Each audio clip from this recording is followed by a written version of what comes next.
Padre amado que estás en los cielos, queremos alabar tu nombre una vez más. Ahora abrimos nuestro corazón. Suplicamos que tu Espíritu Santo haga la obra que tiene que hacer, que sabe hacer. Preparar nuestra mente, iluminar nuestro entendimiento, de manera que tu palabra, cayendo en tierra buena, produzca frutos para vida eterna. Eres grande, oh Dios, eres todopoderoso, soberano, pero al mismo tiempo eres un Padre de amor, de misericordia, de gracia. Esta mañana estamos aquí reunidos, reconociendo tu poder, y suplicamos que nos hables a través de un instrumento humano, pero que la palabra de Dios sea abierta y tu mensaje llegue claro a nuestra vida. Gracias por todo, en el nombre de Jesucristo. Amén. Los Hechos de los Apóstoles, capítulo 16. Voy a leer solamente el versículo 27 y después les voy a contar el contexto de la historia para entrar en detalles del texto. Miren lo que dice el versículo 27. Despertando el carcelero y viendo abiertas las puertas de la cárcel, sacó la espada y se iba a matar, pensando que los presos habían huido. ¿En qué circunstancias sucedió esto? Entonces ahora les voy a contar el contexto de manera general. Pablo estaba en una ciudad llamada Troas cuando tuvo un sueño. Un ángel se le apareció en visión y le dijo: pasa a Macedonia y ayúdanos. Él estaba pensando retornar, pero al recibir este llamado divino, llegó a la ciudad de Neápolis. Hoy día es el puerto de Kavala. Llegó allí y más o menos a unos 25 kilómetros se encontraba la ciudad de Filipos. Dios fue muy bueno con Pablo y Silas en Filipos, pero sucede que ahí en la ciudad había una joven que era poseída por el demonio y que adivinaba cosas. La gente se impresionaba y había gente muy inteligente, muy hábil, muy así deseosa de ganar, que prácticamente lo había esclavizado. Esa gente cobraba dinero por la adivinación de esta joven. El dinero era para ellos, no para ella. Pero entonces esta mujer estaba perturbando a los apóstoles y pues el poder de Dios es grande. Miren, quiero decirles una cosa. El enemigo es real. No es una imaginación. El diablo no es una idea, es una persona. Fue un ángel extraordinario. Se rebeló, siguió su camino egoísta, se apartó de Dios. Pero él vive y engañó a la tercera parte de los ángeles. Y hoy día, ¿qué hacen esos tantos ángeles? Se disfrazan de una cosa, de platillo volador, se disfrazan de fantasma, se disfrazan de alma penada, de condenado, de lo que ustedes crean, pero viene a engañar, viene a seducir. Entonces con el enemigo no se juega. Ten un poco de respeto, no respeto en el sentido de reverencia, sino de temor. No entres por entrar al terreno del enemigo. Pero por otro lado, ten en cuenta que tu Dios es poderoso y que el enemigo no puede hacerte nada. No tengas miedo de atravesar por un cementerio a medianoche, porque ten miedo de los vivos, porque los muertos ya descansan. Su cuerpo está en la tierra, el soplo volvió a Dios. No hay alma penada, no hay fantasma. Todos esos son engaños que el diablo usa para seducir, para mentir, para torcer la vida de mucha gente inocente. En aquella ocasión, la mujer estaba perturbando el ministerio de Pablo y Silas, y pues con el poder de Dios, el diablo fue expulsado de la vida de esta joven. Y al ser expulsado, ella ya no podía adivinar. Y al no poder adivinar, pues ya no le servía a los que ganaban dinero con el trabajo de la niña. Entonces ellos fueron a las autoridades y se quejaron de Pablo y Silas, acusándolos de muchas cosas. Y fueron aprisionados. ¿Por hacer qué? Por predicar el evangelio. Y encargaron al carcelero colocarlo en la celda del fondo y amarrarlo bien con grillos. Y lo amenazaron al carcelero: si ese hombre huye, si esos dos hombres huyen, tú las vas a pagar. Y ahí estaban. Estoy contándoles el contexto. Era medianoche. Pablo y Silas con las espaldas sangrando, porque antes de colocarlos en la prisión los habían azotado, doliendo. Querido, hay una cosa: mientras vivamos en esta tierra, mientras peregrinemos en este mundo, muchas veces nuestras espaldas van a sangrar. Muchas veces el dolor nos va a tocar, aunque estemos haciendo la voluntad de Dios. Yo diría más: justamente por hacer la voluntad de Dios, despiertas la ira del enemigo.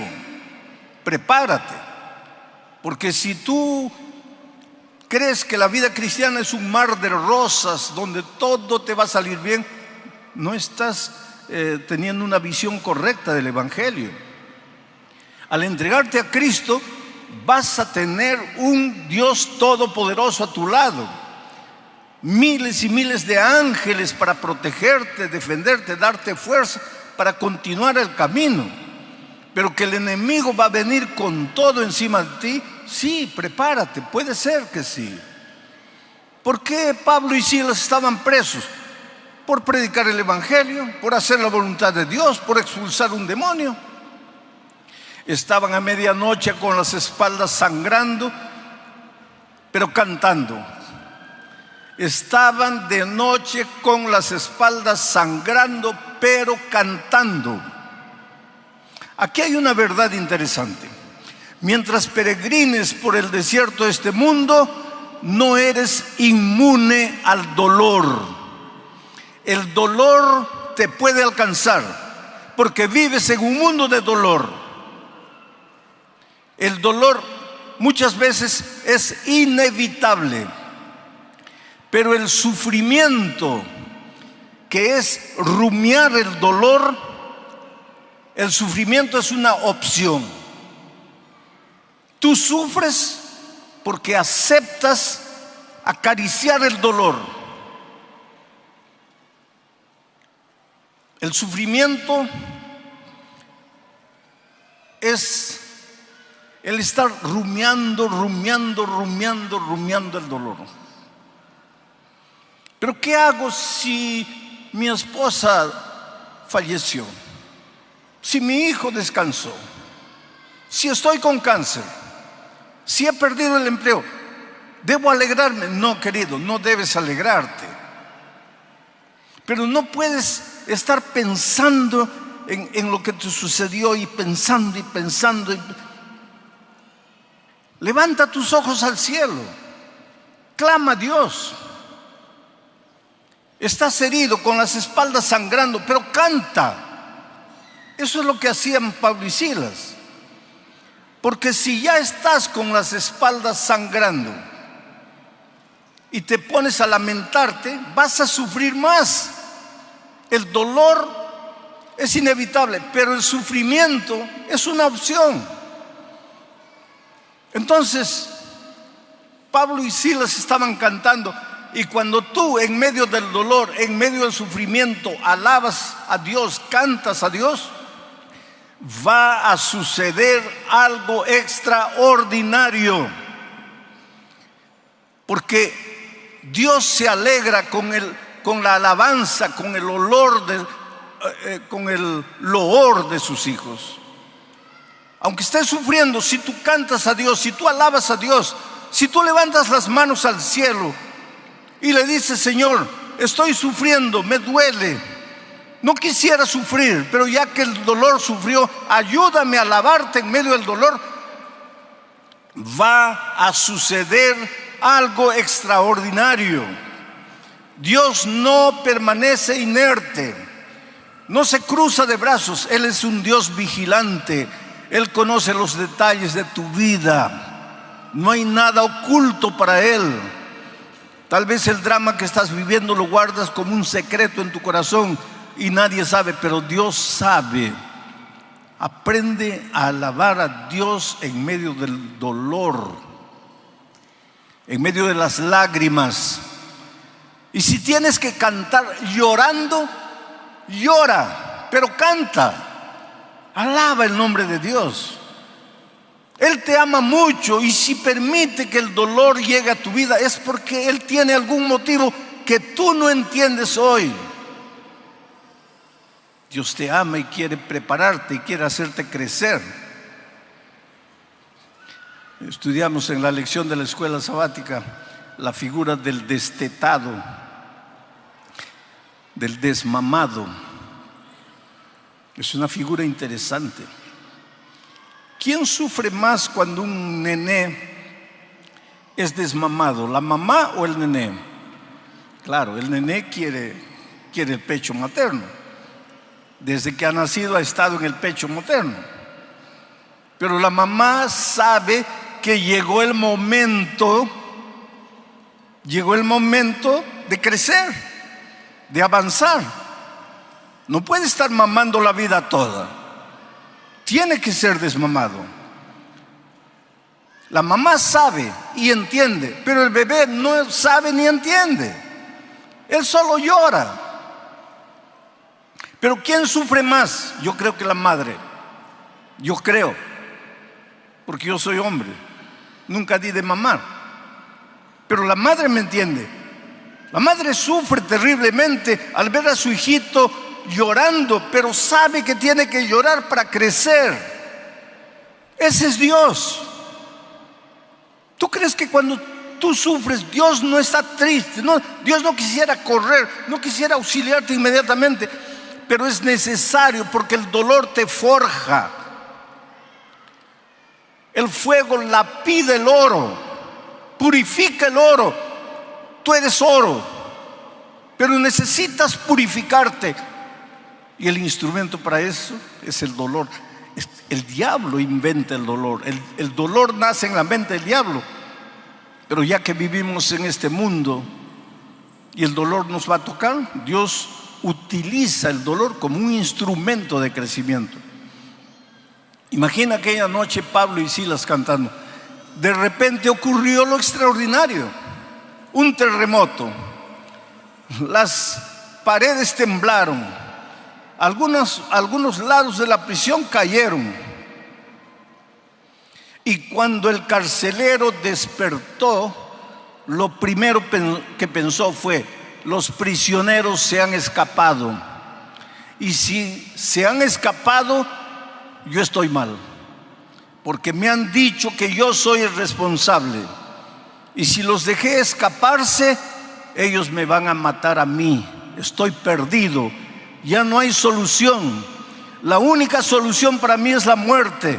Entonces agarró la espada y estaba para clavársela cuando oyó la voz de Pablo y Silas desde adentro, que le dijeron: no te hagas daño, estamos aquí, no hemos huido. Despertando el carcelero. Cuando el carcelero despertó, claro, aquí está narrando la historia. Él estaba durmiendo, era medianoche, con el temblor, todo, despertó. Pero nosotros podemos extraer una verdad espiritual interesante. Un día todos los seres humanos necesitamos despertar. ¿Despertar para qué? Para cobrar, para tener noción de la realidad. A veces caminas en la vida a la orilla del abismo, te vas a destruir, te vas a matar. El camino por donde estás yendo es un camino de muerte, pero no te das cuenta porque estás durmiendo. En algún momento de la vida tienes que despertarte, y cuando nos despertamos cobramos noción de la realidad. Solo que cuando tú no tienes a Cristo y cobras noción de la realidad, ¿qué es lo que dice? Y viendo las puertas abiertas, porque ahora ves la realidad, viendo las puertas abiertas de la cárcel, sacó la espada y se iba a matar. Y eso es lo que sucede con mucha gente. Al contemplar la realidad, arruinó la familia, arruinó los negocios, arruinó su propia vida física. Ahora está con cáncer, está a la orilla de la muerte. Ha tomado la vida toda y ahora está con cirrosis al hígado. De repente despierta. A veces los golpes de la vida, los terremotos de la vida son para que despertemos. Y cuando despierta, se da cuenta de su realidad, de su triste realidad. Y la primera idea que muchos tienen cuando no tienen a Cristo es que la muerte es la única salida. Me suicido, me quito la vida. Y ahora mira lo que dice el texto. Pensando que los presos habían huido. Pero ¿qué dice el texto siguiente, el versículo 28? Mas Pablo clamó a gran voz diciendo. Claro que él gritó desde el fondo, pero aquí hay otra verdad que nosotros podemos extraer. ¿Acaso no apareció el tercer ángel en medio del cielo clamando a gran voz? Ahora está Pablo aquí clamando a gran voz. ¿Por qué? Porque ve un hombre que está para matarse. Oh queridos, en el mundo hay mucha gente que no sabe qué hacer, no sabe a dónde ir. Piensa que la única salida es hundirse en el mundo de las drogas, o de la bebida, o de la promiscuidad, o matarse, quitarse la vida. Y nosotros somos los Pablos y Silas modernos. Nosotros somos representados por el tercer ángel para proclamar a voz en cuello, para gritar el evangelio en el buen sentido, porque hay gente muriendo, y eso hemos comprobado esta semana.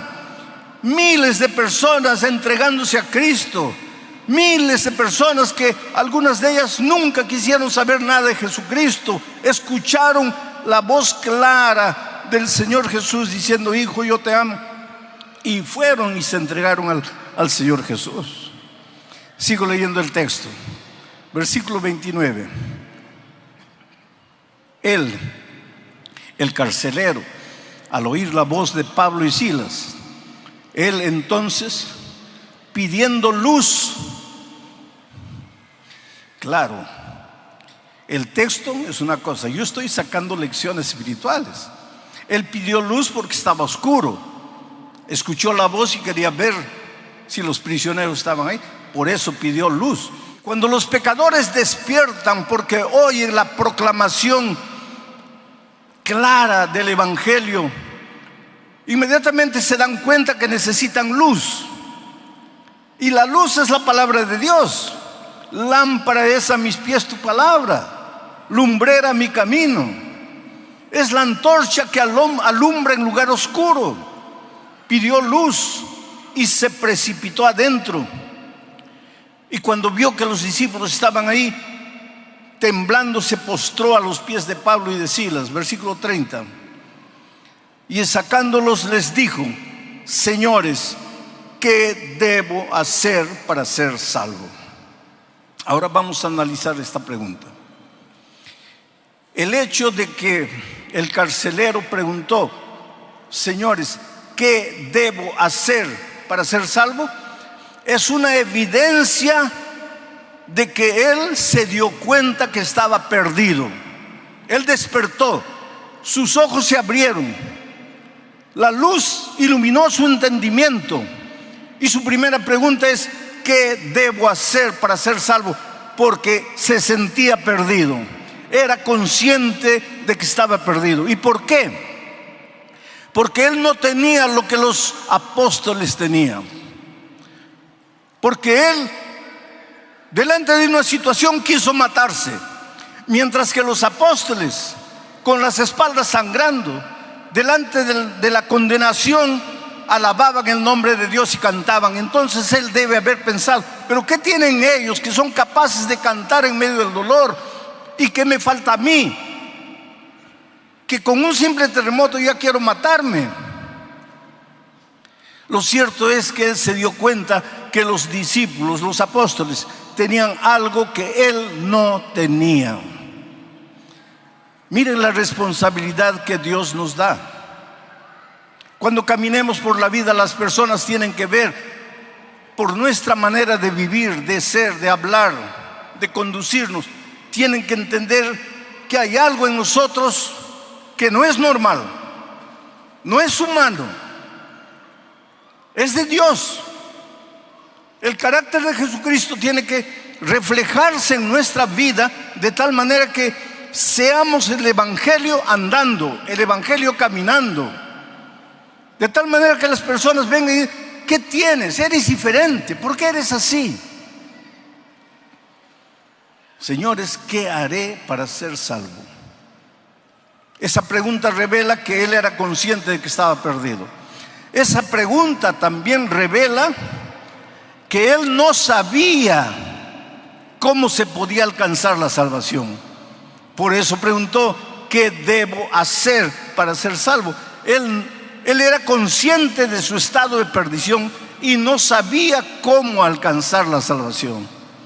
Es interesante que el Señor Jesucristo, cuando estuvo en esta tierra, contó 3 parábolas. La parábola de la moneda perdida, la dracma perdida, que simboliza a todos los seres humanos que, como una moneda, están perdidos, pero no tienen conciencia de que están perdidos. Porque la monedita es una cosa, está pisoteada por los hombres, no se da cuenta porque es moneda, es cosa. Pero Jesús narró también la parábola de la oveja perdida. Y la oveja perdida simboliza a todos los que están perdidos, pero despertaron.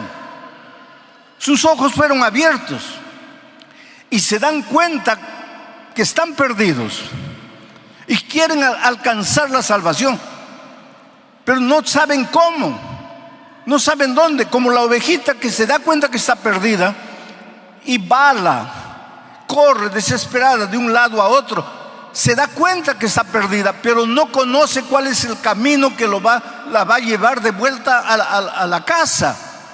Hay mucha gente hoy día en el mundo que tiene conciencia de su estado de perdición y que quisiera hacer lo que sea para alcanzar la salvación, pero no conoce la palabra de Dios, no conoce el Evangelio. Yo estuve en un país de Europa, específicamente Portugal, en el santuario de Fátima, y vi con mis ojos gente caminando de rodillas, gente avanzando de rodillas, pero de kilómetros atrás. Las rodillas sangraban, se habían amarrado paños y la sangre atravesaba los paños y dejaba una mancha horrible en la calle, mancha de sangre. Y a medida que se acercaban del santuario, esas personas lloraban y cantaban y clamaban a Dios. Y aquello me impresionó tanto, me dolió el corazón. Esas personas son tan sinceras cuanto yo. Esas personas son tan sinceras como tú. Solo que nosotros tenemos la bendición de que nos llegó la palabra de Dios y entendemos que somos salvos por la gracia, mientras que ellos están queriendo alcanzar la salvación por el dolor, por el sacrificio, por la penitencia. Pero Jesús también contó la historia del hijo perdido. El hijo sabía que estaba perdido, conocía el camino de vuelta para casa, pero le faltaba tomar la decisión. Hay mucha gente especialmente ahora que el Evangelio es predicado por la radio, que escucha el mensaje, entiende que está perdida, entiende inclusive el plan de la salvación, pero le falta tomar la decisión. No, mañana, no, después, no, el próximo año, no, cuando me jubile, no, cuando me gradúe, no, cuando me case, pero no toma la decisión. Es necesario tomar la decisión porque hoy es el día de buena nueva, hoy es el día de salvación. Oh querido, la salvación puede usar, el tema de la salvación puede ser usada por el diablo también para engañar. Cuando el carcelero preguntó, ¿qué debo hacer para ser salvo? Los apóstoles no le dijeron, tienes que portarte bien para ser salvo. No le dijeron, tienes que dejar de fumar o de usar drogas o de beber para ser salvo. No le dijeron, tienes que guardar el sábado para ser salvo. La vida cristiana involucra guardar el sábado. Si eres un hijo de Dios, no vas a contaminar tu cuerpo con droga, ni con bebida, ni con promiscuidad. Pero la salvación no es por eso. Y sin embargo, mucha gente piensa que tiene que portarse bien para alcanzar la salvación. La respuesta de los apóstoles fue simplemente: cree en el Señor Jesucristo y serás salvo tú y tu casa. Creer. Pero el enemigo puede venir y seducirte y engañarte y hacerte creer que necesitas hacer algo para alcanzar la salvación. Que la salvación es por la gracia, pero necesitas hacer algo para ayudar a la gracia. Y esa es una mentira completa. Y nosotros a veces somos muy propensos a caer en esa trampa. Por otro lado, cuando el enemigo no puede llevar a depositar la confianza de las personas en el comportamiento, en la conducta, te lleva al otro extremo, de creer que porque eres salvo por la gracia ya no debes obedecer, ya no tienes que preocuparte con la ley de Dios, que ya no tienes que preocuparte con el sábado, ni con la salud, ni con cuidar el cuerpo. ¿Por qué? Porque eres salvo por la gracia. Y sin embargo, Pablo es claro cuando escribe a los Efesios y les dice que no somos salvos por obra, sino solamente por gracia. ¿Y por qué? Para que nadie se gloríe, para que nadie piense que le ha ayudado un poquito a Jesús para alcanzar su salvación. Tú y yo no podemos nada, no somos nada. Nuestras buenas obras, nuestras justicias son como trapo de inmundicia. Somos salvos únicamente por la gracia. Pero si hemos sido salvos por la gracia no solo es perdonadora, es transformadora. Al mismo tiempo que Jesucristo te perdona, te transforma, te hace una nueva criatura en Él, en Cristo, para que vivas una vida nueva. Ahora vas a vivir como un príncipe en el reino de Dios. Ya no eres más un pordiosero. Ahora vas a caminar en los caminos de Dios. Vas a hacer la voluntad de Dios, no para ganar un punto para tu salvación, sino porque ya has sido salvo únicamente por la gracia de Cristo. Por eso Pablo dice, no somos salvos por obras, somos salvos únicamente por la gracia de Cristo. Pero enseguida dice, pero hemos sido creados para buenas obras. Las buenas obras tienen lugar en la vida del cristiano, pero no es el papel salvador. Las buenas obras son un resultado de la salvación por la gracia. Cuando el carcelero preguntó, ¿qué debo hacer para ser salvo?, la respuesta de Pablo y Silas no fue, no te preocupes que todos se van a salvar. Ves por otra aparece alguien predicando que Dios es misericordia, Dios es amor, y que un Dios amoroso jamás dejaría de salvar a sus hijos. por más que ellos hayan rechazado la gracia. A eso le llaman universalismo. Pero será tan difícil entender. San Juan 3:16. Porque de tal manera amó Dios, ¿a quién? ¿A los adventistas? No. ¿A los bautistas? No. ¿A los presbiterianos? No. Porque de tal manera amó Dios a los católicos. No. El texto dice, porque de tal manera amó Dios al mundo, a todos los seres humanos. Dios nos ama a todos. Seas bueno, seas malo, Dios te ama. Estés completamente hundido en la miseria de esta vida, Dios te ama. Porque de tal manera Dios amó al mundo y dio a su Hijo unigénito. Y ahora viene, para que todo aquel que en Él cree. El amor de Dios es para todo el mundo, pero la salvación es únicamente para los que creen. Entonces no puedes salir diciendo que Dios es amor, Dios es misericordia y va a salvar a todo el mundo. Por eso es que la Biblia es un libro de llamado. Desde el Génesis hasta el Apocalipsis, Dios está llamando, ven, ven, ven, ven. ¿Por qué? Porque si te vas a perder. Por eso es que Él toca la puerta de tu corazón invitándote. Oh querido, ¿cómo eres amado por Dios? Yo siempre digo que nunca voy a entender, nunca voy a poder explicar el amor de Dios. También sería un atrevimiento. ¿Cómo explicar el amor de Dios? Pero lo predico, lo proclamo, lo enseño, lo digo sin cesar. Pero en las alturas de Puno un hombre viene con una botella de aguardiente en la mano, ebrio, y llega cerca de mí y me dice: pastor, Dios puede amar a todos, pero a mí no. Yo no valgo para nada. Yo soy un hombre malo. Yo gasto todo mi dinero en bebida. Yo golpeo a mi esposa, golpeo a mis hijos. Yo no valgo para nada. ¿Cómo Dios puede amarme? Por favor, no me preguntes cómo Dios puede amarte. Yo no sé cómo Dios puede amarme a mí. Yo solo sé que me ama. Y su amor me constriñe. Su amor me motiva, su amor me transforma, su amor me ayuda a caminar en sus caminos.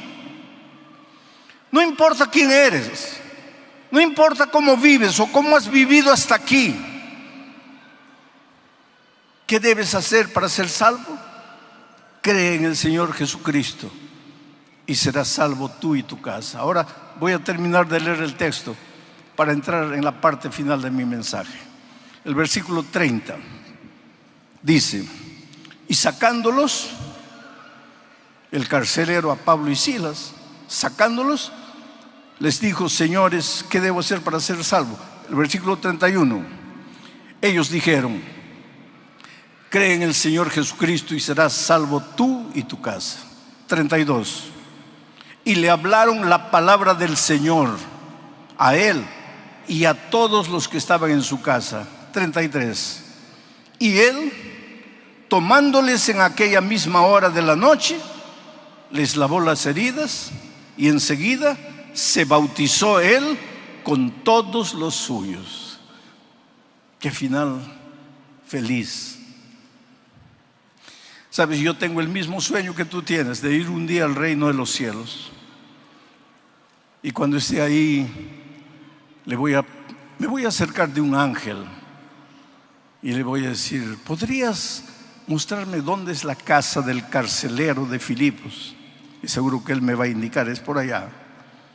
Y voy a ir y voy a tocar su puerta y le voy a decir: mira, solo quería darte un abrazo. ¿Podrías contarme qué es lo que sucedió aquella noche en Filipos? ¿Podrías contarme qué pasó cuando despertaste y viste que las paredes habían caído? ¿Qué entró en tu corazón que quisiste matarte? Yo estoy seguro que en la eternidad tendremos todo el tiempo necesario para que Él me cuente la historia. Y yo le diré: sabes, no te conocía, apenas había leído tu historia en el libro de los Hechos, pero he predicado de ti en tantos lugares del mundo. Y al final de mi mensaje he hecho una invitación para que las personas vengan adelante entregándole la vida a Cristo. Y cientos de personas vinieron, porque tu testimonio, tú no tienes idea de cómo tu testimonio ayudó a miles de personas alrededor del mundo. Oh querido, Dios te ama y ahora llegó tu oportunidad. Ven a Jesucristo. ¿Recuerdas el texto que dice que Pablo les enseñó la palabra y entonces él y su familia se bautizaron?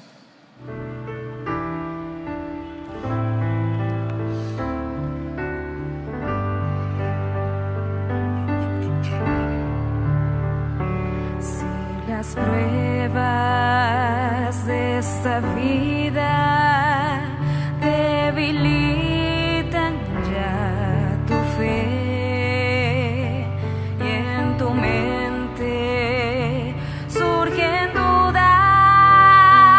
de que venga otra vez. Mira hoy hacia el Calvario, a la cruz donde sufrí. ¿Qué más prueba quieres que esta? Te amé hasta morir. Aunque pienses que demoro y sientas que me atraso, un día prometí volver y pronto lo cumpliré. Aunque pienses que demoro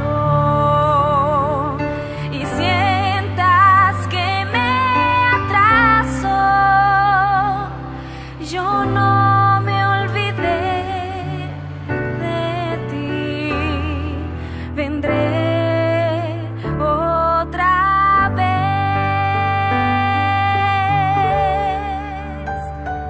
¿Te parece que podría olvidarme de cumplir si en la historia de ese mundo rojas huellas ya dejé? Si una madre se olvidara de su hijo alguna vez, aún así jamás pensaría olvidarme yo de ti. Aunque pienses que demoro y sientas que me atraso, un día prometí volver y pronto lo cumpliré. Aunque pienses que demoro y sientas que me atraso, yo no me olvidé de ti.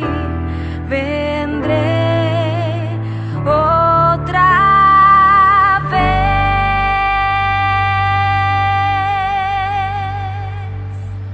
El carcelero de Filipos tomó su decisión y fue bautizado junto con su familia después de estudiar la palabra de Dios. Todos nosotros un día tuvimos que tomar esta decisión. Yo la tomé y no me arrepiento. He visto tantas personas en tantos lugares del mundo tomar la decisión y no arrepentirse. A veces yo no hablo el idioma de la persona, él no habla mi idioma, pero la mirada es suficiente para decir la alegría, porque él se entregó a Jesús. Que Dios te bendiga ricamente. Sé muy feliz en la vida cristiana. Vamos a orar. Amado Padre que estás en los cielos, Señor, abre las ventanas de los cielos y haz llover lluvias de gracia y lava estas vidas, purifícalas.